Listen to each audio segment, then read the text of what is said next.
it's Paul Valencia. It's the Clark County Today Sports Podcast with Tony Liberatore from Vancouver Public Schools, Fort Vancouver Paul. High Good School to see you. specifically. Hello, Tony. And Cale Piland from Evergreen Public Schools, the athletic director of the entire district. Just happy to be here. But I hope you guys appreciate how passionate I introduced you guys. You really do. Yeah. You do. And Paul Valencia from Clark County Today. Hey, thank you. Thank you very Swung on much. and belted. No, that's fun. Anyway, hey, I should always check the date before we actually press the button. But we are recording this on February 21st, so hopefully it'll be posted on Thursday. So we're posting this right before state regional basketball, the traditional regional basketball games, or as the WIAA calls them, opening round games. Of course, it's a day after there was other opening round games, but we'll get to that too. It's like the NCAA play-in and then opening round. Yes, exactly. It's kind of weird. We're going to talk some state wrestling, an incredible performance for Clark County wrestlers, especially at Skyview, 4 for 4 in the finals.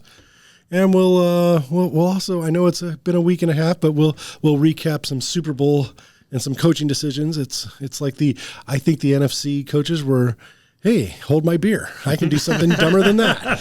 So Really, Dan Campbell? Watch this. yes, exactly. So, but the Chiefs will take it. So, but hey, I guess we could just start with let's just go with wrestlings. We'll celebrate the champions.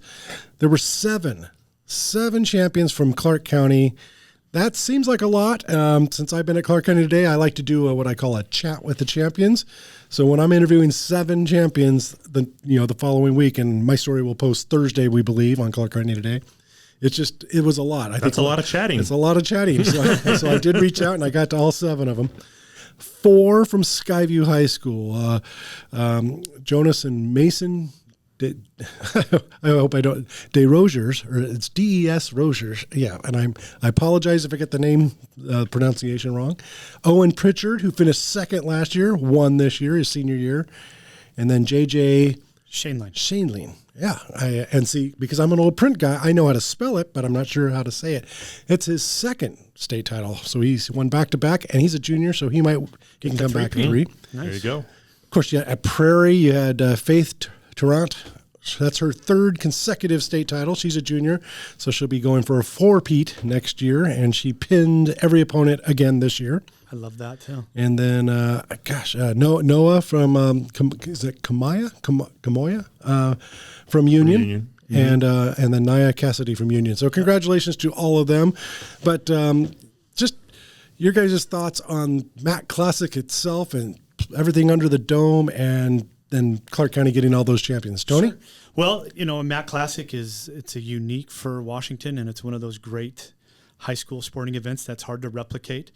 And, it's every classification at one time, and they do a great job. That's hard. That's a hard tournament to run. Yeah. And I haven't checked in on the timeline in a while, but I hope everything was on time this year. If not, you could be wrestling at midnight sometimes. But that's great for all those kids. So congrats. Yeah, it's a super unique event, and there will be changes to it next year because the regional format's going away. So there'll be more kids wrestling at the Dome. But I think one of the things that they're working to figure out, because they do it, I think is it the Walk of Champions or the March of Champions that they do, right? They're going to have to. The way the schedule is going to work, not all the finals are going to be at the same time. So that's going to change a little bit, I believe, next year. Really? Yeah. Wow. So we're going to have to keep our eye on those changes when they get released officially. Because now it's been years since I've been there. What I ended up doing, I watched we had 12 finalists, by the way. So we had 7 champions, but we had 12 finalists from Clark County. I watched all 12 matches on the live stream from my home office in East Vancouver. Yeah. So I was watching that. You're not in Bristol? Or No. Yeah. So, I do miss that walk-in. By the way, it might be the best thing that the WIAA puts on every year. If you're not a wrestling fan, you don't have to be a wrestling fan to cool. enjoy that environment and the walk-in, the parade that they do for the beginning of that thing, and I haven't seen it in a few years, so I don't know if it's changed, but it's special. No, and I don't want to make it sound like it's going away, because that's not going to be the case. They're just going to have to do it a little bit differently, and they're working through those logistics right now. Because what they do, and you talked about organization, Tony, they organize it all so that all the finals are at the same time, and they go weight by weight by weight, and so all 5, 6, 7, whatever classifications, there's a bunch of classifications with the girls as well. And so if one match ends like in a first period pin, but there's 4 or 5 other matches, they'll wait until every match is done and then go to the very next weight class, and they all start roughly the same time. And then in between, they're doing podium announcements for everyone who placed. It is special, and it is like clockwork. It is perfect. It is almost always on time on the second day, on the championship day. Now, I don't know about the first day. The first day can get a little crazy, but that has got to be one of the most organized shows, performances, whatever you want to call it, events that the WIAA puts on. It's well done. So it's very unique. Congratulations on that. But 4 state champions from one school, no one can remember it happening before. And so and I might even write it that way, is that it is believed that Clark County. Yeah, in Clark County. Yeah, in Clark County. It is believed in Clark County that that's the most championships for one school at one state tournament. And I'm just trying to think of when's the last team title. Didn't Union? Well, Union girls did. Right. But I would. And then the Heritage boys a long time ago, didn't they? River boys in '86. They had, I think they just had 2 or 3. Yeah, but the Heritage boys did win. Heritage boys won, but we're not sure if they had 4 individual champions that year. I don't know. And that's it's I could go try to find the archives on that, but either way, it was impressive what they did. That is. It's very impressive. Didn't they have another kid in the finals too? No, they went 4 for 4. You're right. They went 4 for 4, and I think it was Jonas. I think he was the one at 113 pounds. He was down 5-2 with 20 seconds left in his match, and won.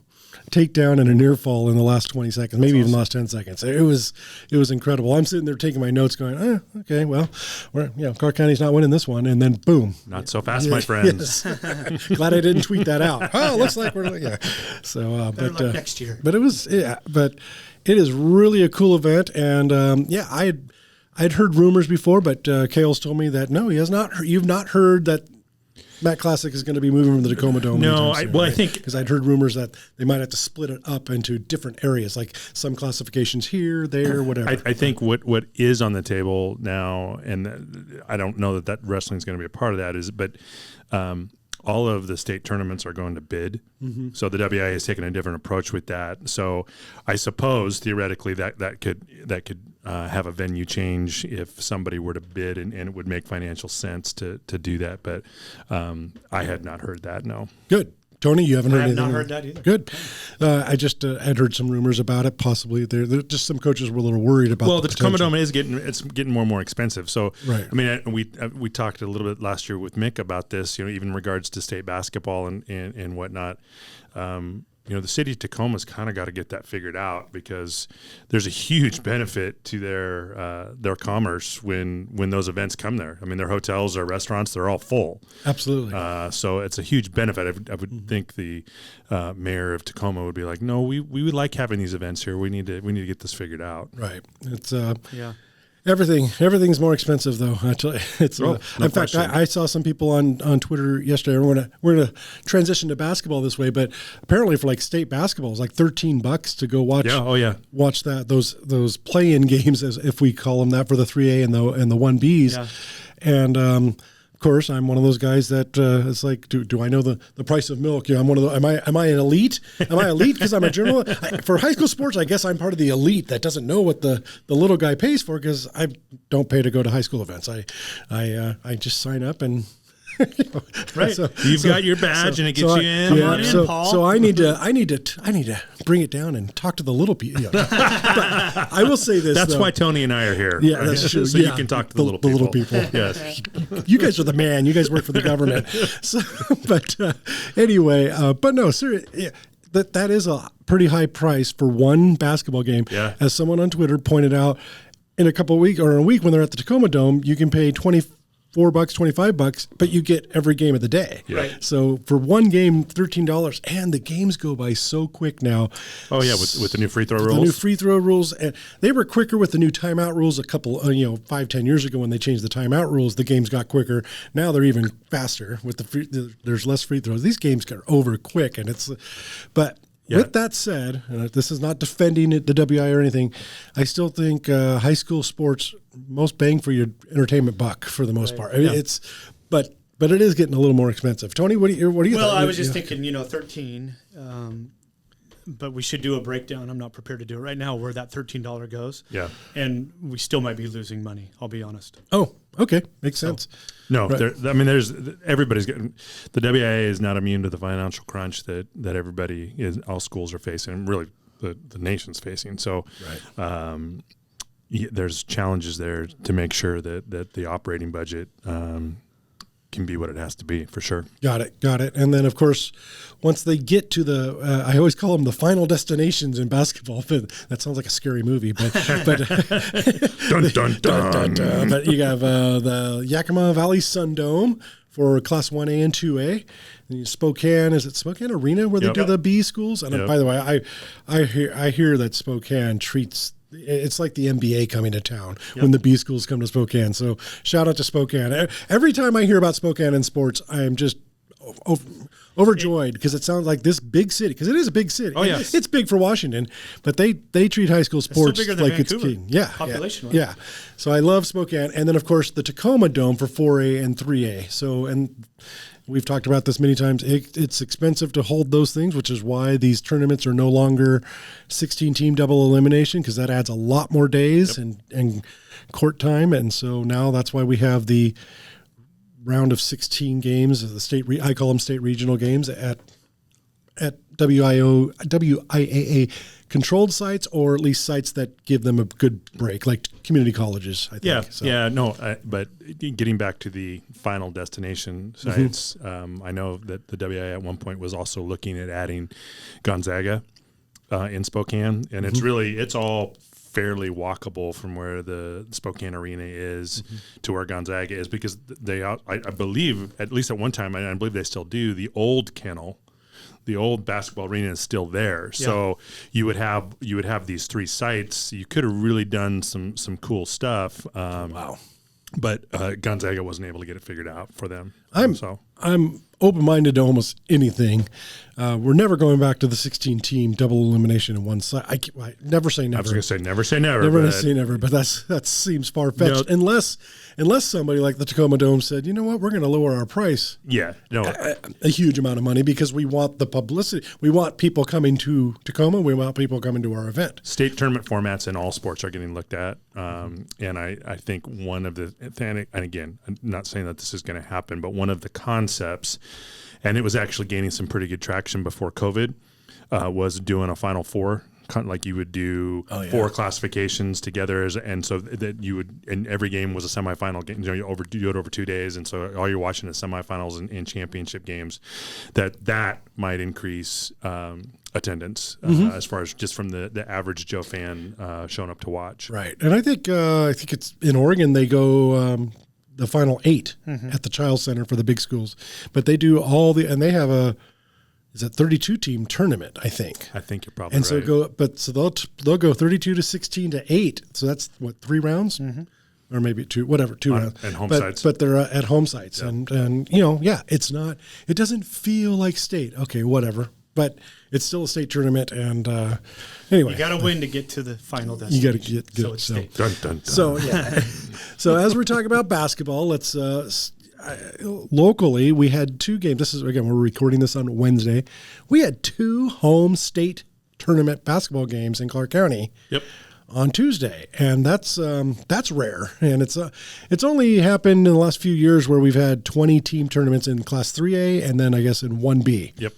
So, and when that happens, seeds 13 through 16 get home games against 17 through 20 teams. Yep.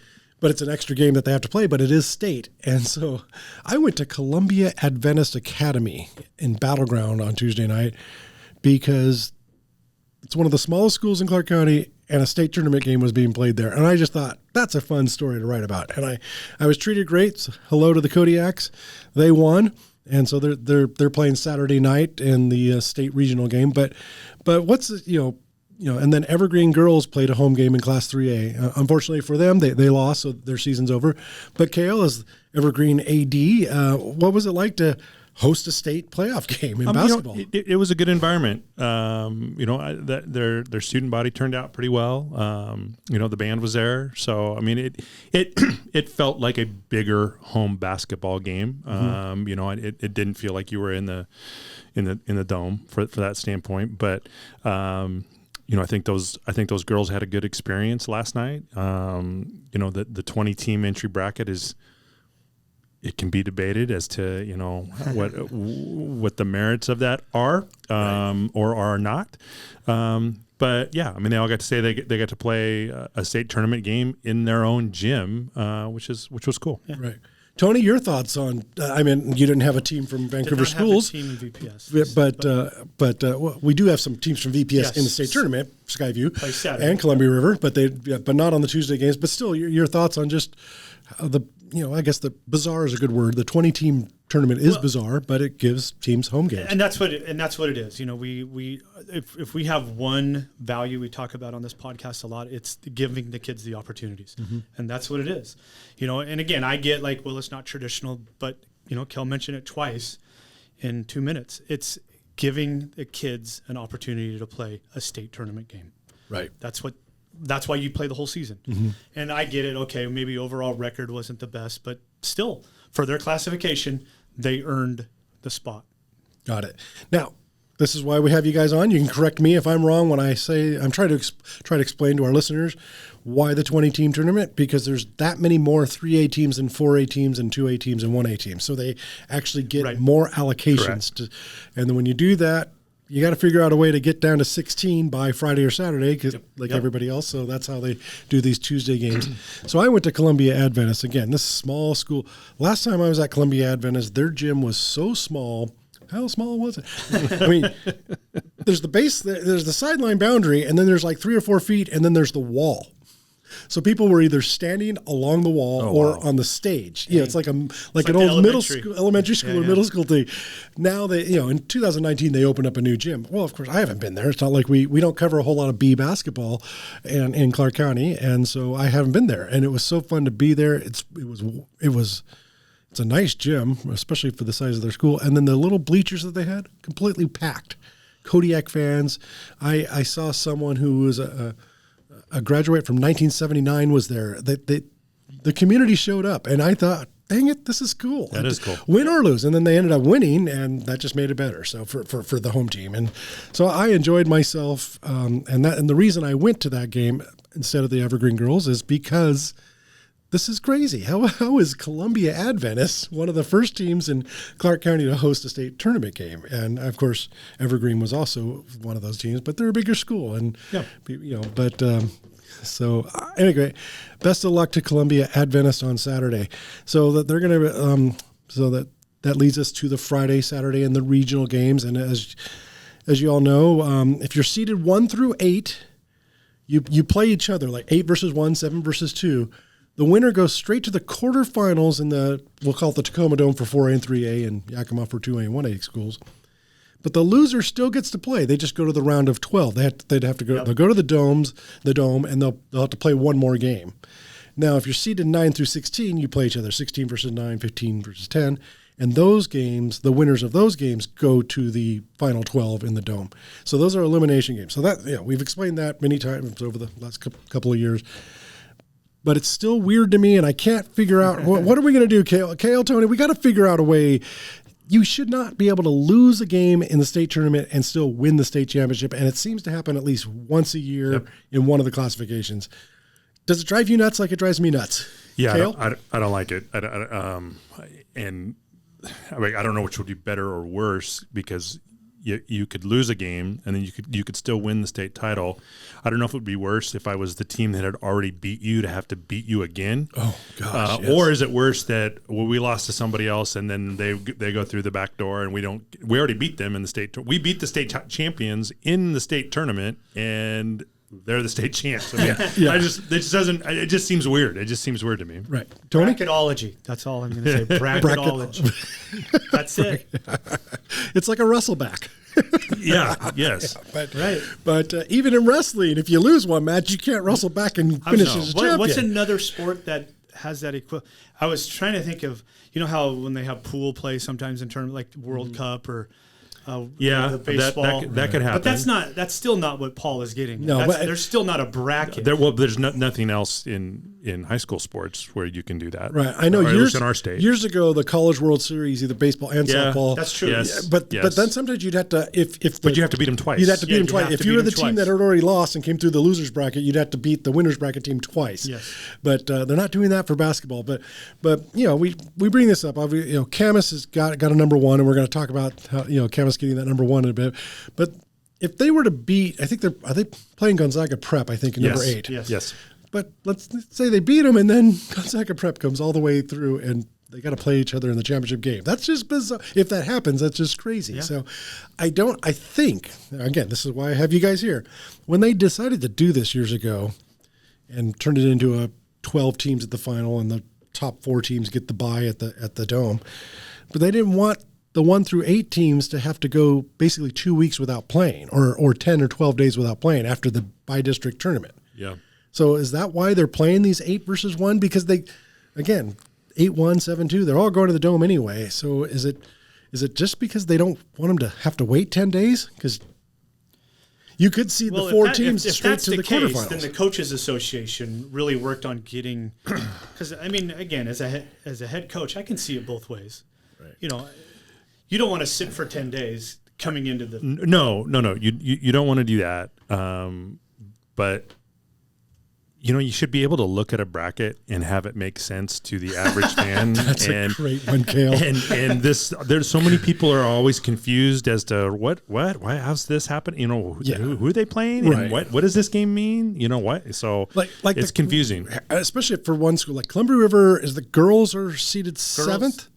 8th. 8th, 7th or 8th, right? 7th or 8th. They play number 1. But they're going to the Dome no matter what. Yes. Win or lose. But the Columbia River boys have to win. Yes. But if you're just a Columbia River fan, and you go, wait a minute, one team can lose and still go, and one team can't. It is confusing. It can be confusing, and so I'm always trying to come up with solutions, and I hate it when just someone complaining about something without a solution. I think the solution is going to go back to 16-team tournament. But it would be 16 versus 1, 15 versus 2. And the consolation bracket winner is 3rd. Yeah, but you do it over this weekend. Yeah. You still make it state regional weekend, but then you just have the final 8 go to the Dome. Or that Final Four concept. Or the Final Four concept. Which is even cheaper. I mean, as far as facility rental, it would cost the state a heck of a lot less. Right, but I guess I'm not saying it's my solution's the best solution. But it's better, in my opinion, than having these regional games that they mean something. It's one less game you have to win to go in state, but it just drives me insane. Well, and it creates this strange situation because the venues that we play, the final destination, those venues are so different.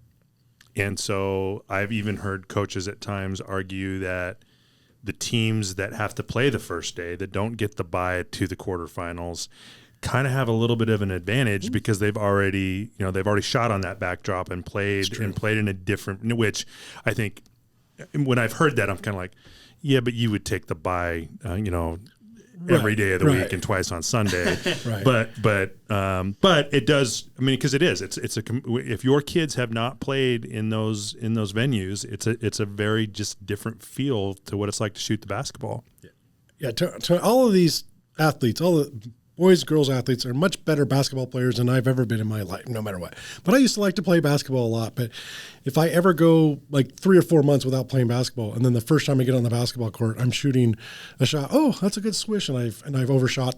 I'm 2 feet off. It felt good coming off the hand, right? That's what it's like. Paul Curry, great shooters in high school when things. Yeah.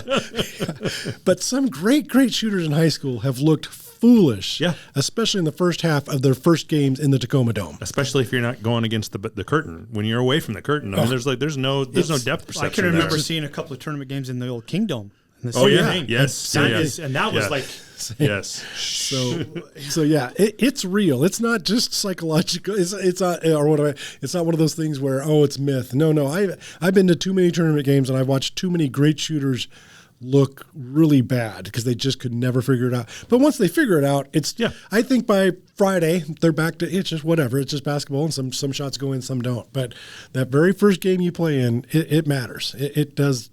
For 3-point shooting specialists, especially, and this format too kind of puts teams that are not within the Seattle metro or Tacoma metro area at a little bit of a conundrum because how are you reserving your hotel rooms, and when are you because some of those hotels up there will do a really good job of working with you as to when you can have a late cancellation or whatnot. But I mean that. So if you're playing on the first day, that's one and done. Whereas before, you always in the 16-team bracket, you always had there was a consolation game, so you could go ahead and kind of hedge your bets with your rooms. This you don't want to be on the hook for hotel rooms that you don't need anymore. Right. So I mean, the teams that are playing in that round of 12 game, especially if they play an afternoon or evening game, you just bus up that day. You don't even get a hotel unless you win, right? Right. Well, and good luck. But, right. So you gotta have it reserved, I guess. Yes. So you really want to find a hotel that will work with you and say, okay, we'll only charge you X if you end up not using the rooms. But they're a business. They want to fill their rooms, and when state tournament's going on, they can fill their rooms. Yeah. Crazy. Yep.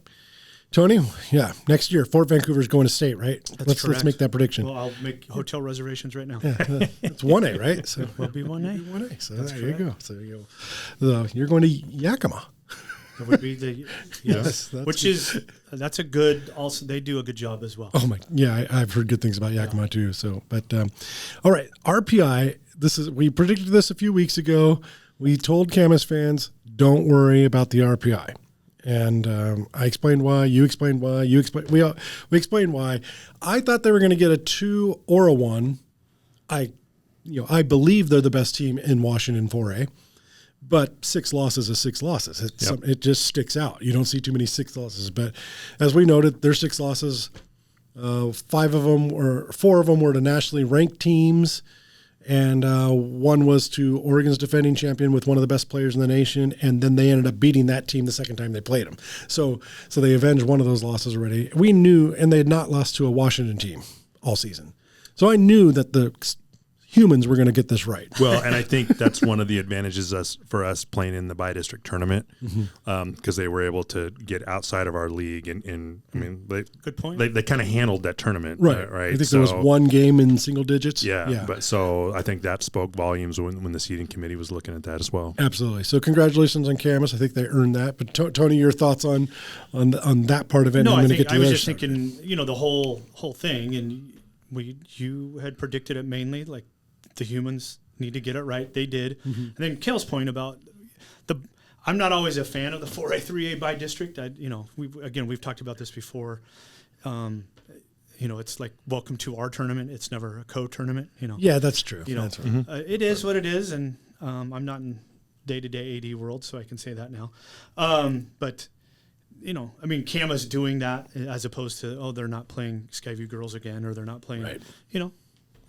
That's cool. That's good. They made it out. So, as I've been telling some fans all year, and then on the podcast we talked about it, for Camas fans, don't worry about it. Doesn't matter if they're 9, 10, or 11 RPI, blah, blah, blah. Well, the exact opposite happened to some teams on the east side. Right. They were seeded, and we're talking, and I think this was a boys and might have been 3, or I don't even know which classification I'm talking about, because I saw a colleague of mine on Twitter complaining about it. And the reason is that they were seeded 3rd or 4th or 5th on the RPI all year, and then the humans put them 13th, 14th, or 15th, or whatever it was, these teams that from this area. And it surprised me that it was one of my colleagues, media guy, who's follows high school sports big time, and he didn't know. He didn't know that RPI meant virtually nothing. So it's kind of like what we said a couple of weeks ago. WIAA releases RPI numbers every week during the season. You know how you would have known that, Paul? If you would have listened to our podcast. He listens to our podcast. We're just here to educate. I will DM my colleague. I'm not naming his name. But by the way, yeah, he deleted his tweets for another reason. He was just afraid that he still believes what he believes. He believes that the RPI thing is just wrong to be put out there by the WIAA. But he was also afraid that by saying my team or X team should have been here, it means you're ripping on another team that is there. And so I understood why he deleted the tweet. So I'm not even going to name him because that's not fair. And it's funny. I replied to his tweets and I felt the same way. I felt like I was being snotty. Like I know what I meant to say, but it might have come across as me being a know-it-all. And remember. It's a curse. It's a curse. It's a curse. It's a burden. It is not a gift, ladies and gentlemen, to be right all the time. It is a burden. Just ask my wife. But anyway, but yeah, I was surprised that that other people in the media didn't know, or even if it wasn't media, but fringe media. Media adjacent. Media adjacent. But that it's really, the RPI means nothing. And, Mick Hoffman just talks about, hey, I think they have it sponsored. It's a sponsored thing. So they post it once a week and he just wants people talking about it. It's just, I think that's a way to get traffic in many different ways. It worked. Yes. People talk about it, but I still think they should have a little thing, maybe an asterisk. A disclaimer that says RPI is not used. RPI is one metric for the seating committee. But again, I think you said out of the, if there's 90, I don't know, I said something like, if there's 50 criteria, this has got to be like number 60 or whatever. I think you said 99 or 100. It is not really used by the seating committee people. So, but anyway, I just found it remarkable. And maybe there'll be a better way someday, but I definitely like the human beings, at least for 4A girls basketball, did a lot better than the RPI. We know that. And just as a side note, Camas has obviously got to be favored to win it. They're the one. Yes. Right. I'm trying to think of anybody else in Clark County 1 through 4 seed. I don't. Nobody. I don't think anybody else has 1 through 8. No. We got Columbia River girls. Markmore boys 6, right? I think Columbia River girls and I think the Seton Catholic boys are also 7 or 8 or in that range. I guess Markmore says in Clark County, but GSHL. They were 6th maybe. Yeah, I'd have to double check. But I just forgot that. Skyview and the Camas boys are both. They're on the back half. Yeah, they have to win. So that's the other thing. So we know the Camas girls are going to the Dome. We just don't know if they're going straight to the quarterfinals or if they're going to the round of 12. Which, by the way, could you imagine if you're in that round of 12 or whatever, and you have to face the number 1 seed because they lost, but you'd be like, wait a minute. That's not fair. They've already lost. Why do we have to play them? So that'd be crazy. And that's the other thing. If Camas loses on Saturday, they're still a good enough team to win 4 in a row in Tacoma. No, 100%. So it's like the game means something to them because they get a better draw and they'll have a day off in Tacoma. So I haven't looked at Gonzaga Prep at all because that's who Camas plays. But the Union girls played them. Oh man, this is probably November? No. Bad. This was in the state tournament, and it was a game. It was at Rogers High School, and John Stockton sitting on the bench because his daughter was playing. It's been a while. Yeah.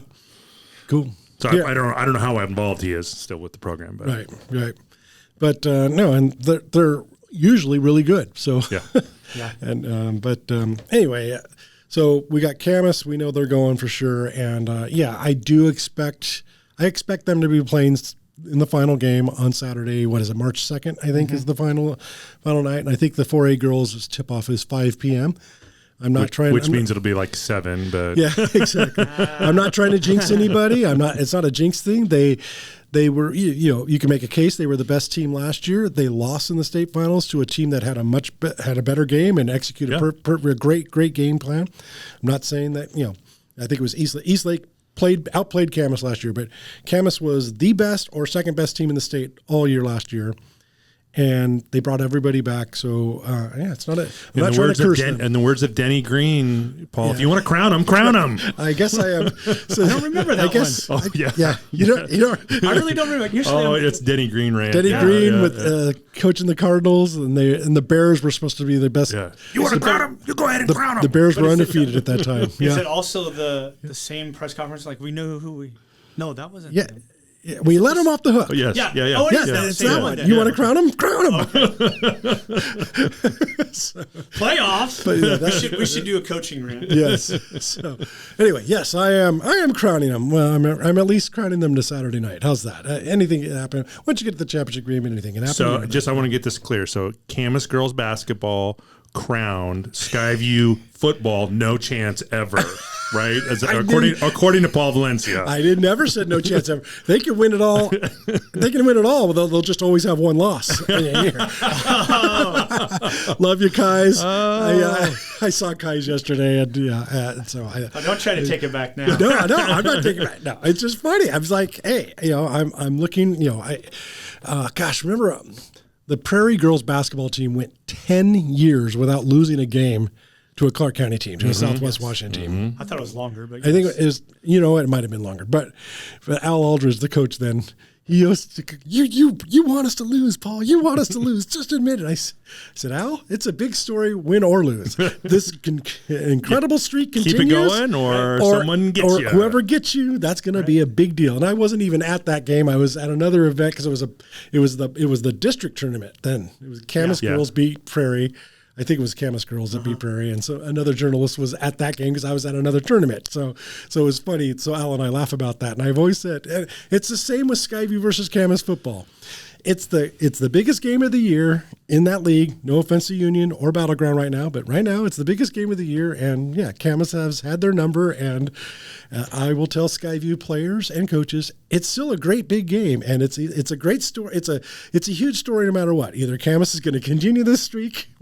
It'll be 13 or 14 or 15 years if next year. I don't know. I don't know. You're the one that keeps track of it. No. You're just. I got nothing. You love just teed but me up there to get back. All right. So you want me to crown Skyview football right now for the fall of 2024? Hey, if you want to crown them, they're going to beat Camas. They're going to beat Camas. So now you got Adam Matheson coming after you. Yeah, exactly. So I can't win. I know that. But yes, I guarantee you, whenever Skyview does beat Camas in football, whenever that is, it will be a huge story.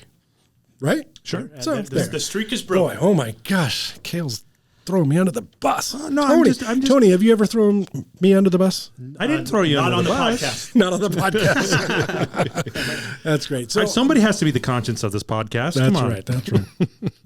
Hey, so moving back to basketball, another story I'll have at the end of the week is just a little preview. I talked to Skyview boys coach, Coach Gruler, and I also talked to a Skyview girls basketball player because we actually, we have 3 schools with both teams in the state, right? Camas, Seton Catholic, no. River's got both. No, it might be 4 schools, right? Because Camas has both. Skyview, River, and Seton Catholic. So 4 schools. But I would say, and I hope they take this as a compliment, Skyview Storm girls are the most surprising team that made it to state. I mean, they were seeded 16th in the by-district tournament, or 15th or 16th. Yes. So for them to get to state as a third-place team out of a 4-team league, and then 16th out of 16 team, 15th or 16th in that thing. So they love the fact that they're here and they're celebrating that. We were this close to getting all 3 4As through. I know. Yeah. And that would have been quite the accomplishment. Yep. Sorry. Union fell just short, and that is such a tough tournament to play in, though. Yeah, if you aren't the league champion, it's a grind. It's a grind. You are on the road a lot. So, but yeah, they had 3 games. They had 4 games, but 3 of them were on the road, right? Yes. Union hosted. Yeah, they were able to host that first game. So Second place. You host the first one. But anyway, tough deal there. But anyway, I'll have a little something on Friday in Friday's edition of Clark County Today. That's weird. I've been working for Clark County Today for 7 years, and I still say edition like it's not a website. It's just a website. Just the next story comes up. But you publish it. Yeah, exactly. But anyway, so it's just a lot of fun. But as far as there's been some years where Clark County's there's 2 or 3 teams that you think could make a run to the Final Four. You know what I mean? I'm not sure that's going to happen this year. I think the Camas girls are going to play on Saturday for the finals, and I think any team could make it to Saturday and play in a trophy game. I'm talking about championship, Final Four, semifinals or better. Yeah. And I'm not saying it can't happen. I'm saying that by seeding and by what I've seen so far this season, I'm not expecting it. So yes, please, Clark County basketball team, surprise me. Yeah. So I think when the Washougal girls won, they were seeded 7th. I think. I can't remember exactly. Yeah, I don't remember. But yeah, so it could happen. It can happen. But all right, so now we're done with the high school for right now. We got to go to the Super Bowl and talk about just the worst. I'll give you a fun fan. Super Bowl Sunday, we're going to a party, and everybody brings something. So I have to go to the store to pick it up to bring to our party. And I saw so many Niner fans in that store. And in my head, I'm saying horrible things. Every time I see somebody in those colors, I'm seeing horrible. I'm saying in my head bad things that I will not say on the podcast because I'm a classy guy on the podcast. This is true. So anyway, I'm walking to my car, and I've had all this negative energy, and it dawned on me, all this negative energy is going against the fans of the team I'm actually rooting for. Right. That's how bad of a matchup it was. If I had seen Chiefs fans today, and by the way, I'm convinced they don't really exist, but if I had seen Chiefs fans, I don't know what I would have did, because I was mad at the fans of the team I was rooting for. That's how bad this matchup is for a Raider fan. Tony, you can relate. Big time. And as far as I know, you want to talk about this, and this is where I thought we were going initially. Is I hate the Chiefs. Okay, but I'm not ready to. Speaking of putting on crowns, I'm not ready to crown Mahomes greatest of all time. Okay, well, yeah, we'll get to that too. But yeah, well, no, might as well. No, he's not the greatest of all time. No, is he yet? Yeah, I'll say. I can say yet, and I'll say yet. And I mean, could you say he's a top 5? I could. So because I might even go top 3 right now. With 6 years, 4 Super Bowl, I still 3 rings. I still love Brady. I mean, I don't love Brady, but I respect the Brady. And is it 7? The Brady. I respect the Brady. Is it 7? 6 with the Patriots and 1 with the Tampa Bay. Bucks.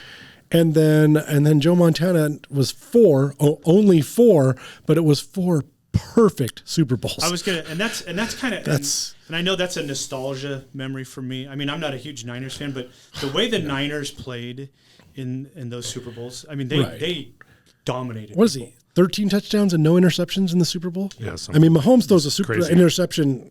Mahomes has not had all of his games have not been great in the Super Bowl. In fact, one.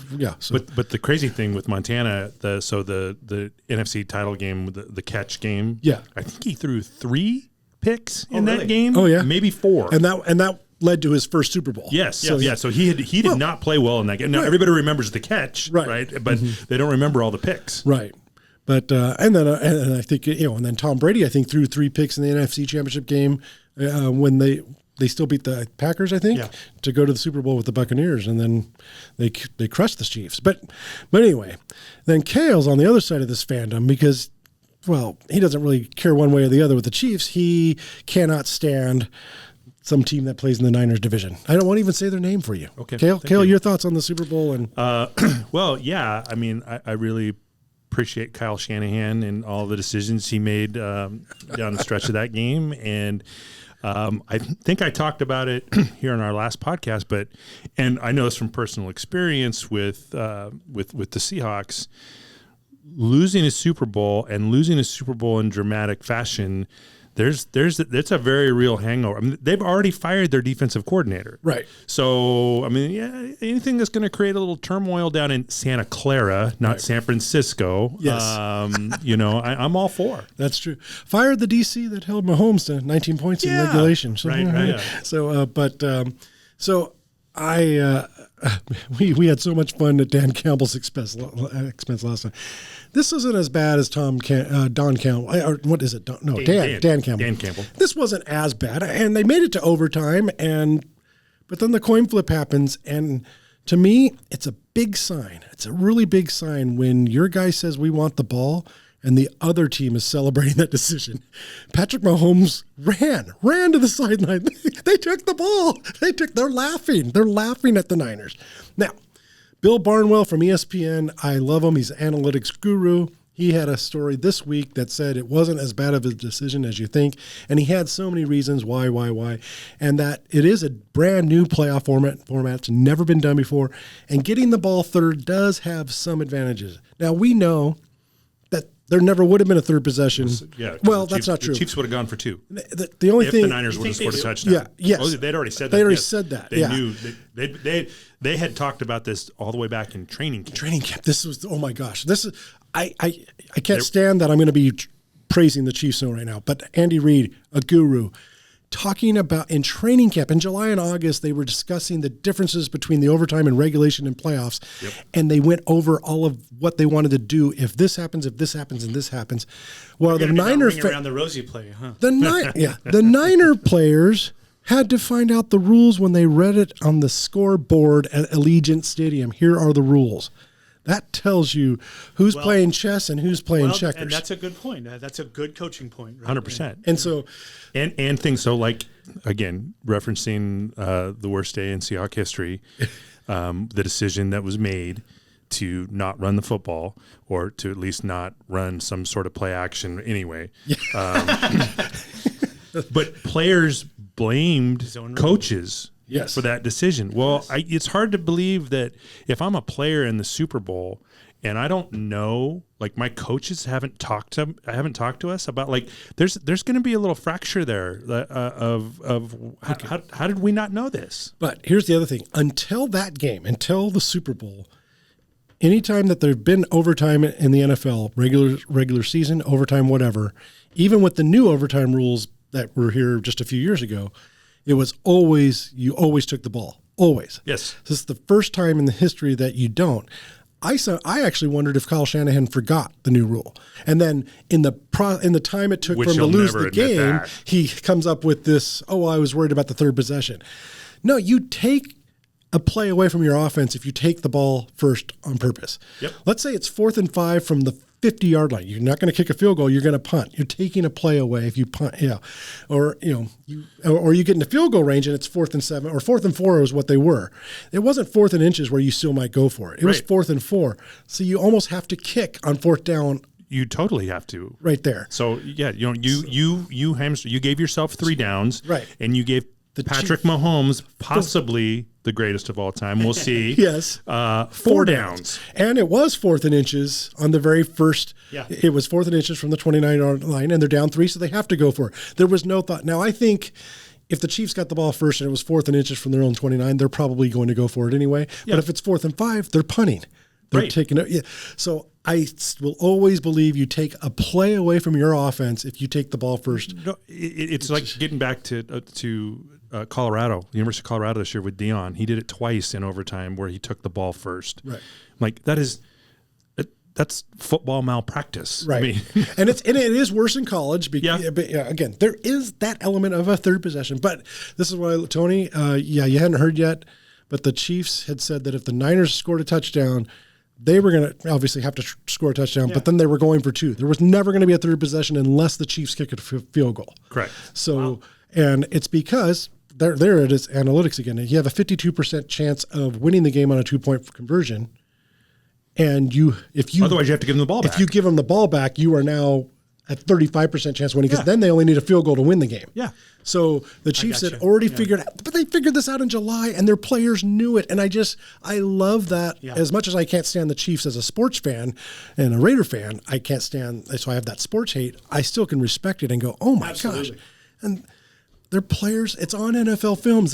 And then their press conferences afterwards. Oh, we read the rule. We saw the rules when they flashed it on the big screen. When the guy who graduated from Harvard didn't know the rule. That's oh my gosh.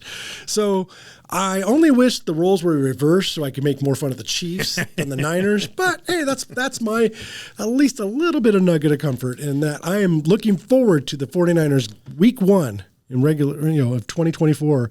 See what they do with that possession that Kyle Shanahan was so worried about. if they score a touchdown, do they retroactively get the Super Bowl? It's in hip pocket. Yeah, right? It's like saving your timeouts for the next game. Yeah, it just drives me nuts. Paul, as a Raiders fan, does the win on Christmas Day now? That was awesome. Yes, it was. Yeah, it was great. Oh.